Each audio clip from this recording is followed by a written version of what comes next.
In March of 1979, I flew down to New York with the McLean Hunter team to attend a 2-day direct marketing conference at the Hilton Hotel in downtown Manhattan. I stayed in the city another 3 days to catch the hit shows on Broadway.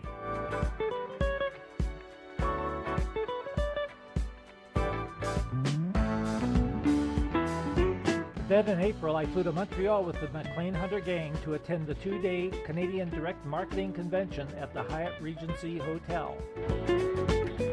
But while I was flying high, Dad was lying low in West Lincoln Hospital for 3 weeks with a blood clot in his leg and poor circulation.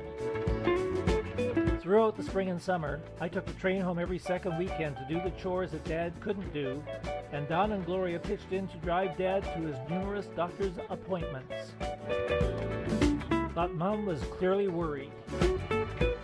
That summer, the Ontario Place Forum had a stellar lineup of jazz musicians and singers: Woody Herman, Ella Fitzgerald, Sarah Vaughan, and many others. The Eaton Centre opened in Toronto in 1979.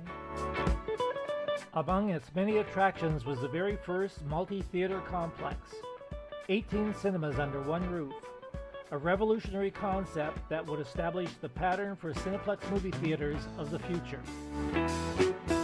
By August, Dad felt well enough to go on a picnic with Ed, Doris, and their daughter Susie. But Mom still seemed a bit apprehensive.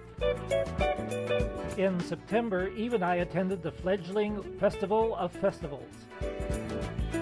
Who knew at the time that it would morph into the now world-famous Toronto International Film Festival? While we were sitting in dark, stuffy theaters watching a dozen or so international films, Don and Gloria were on the road enjoying the fresh air of Northern Ontario.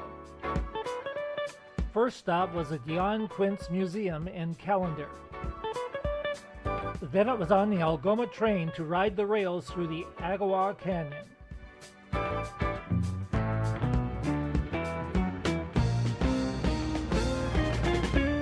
Meanwhile, Sherry and Jason were growing apace. Jason was 4 years old. Sherry was 7 years old and in grade 2. On October 31st, they got dressed up as clowns for Halloween. As for me, I got dressed up in an Arab outfit that I had bought in Israel. Dad got a kick out of that. In early October, Eva and I quit our jobs, renewed our passports, and booked passage to Europe on a Yugoslav freighter called the Luka Botic.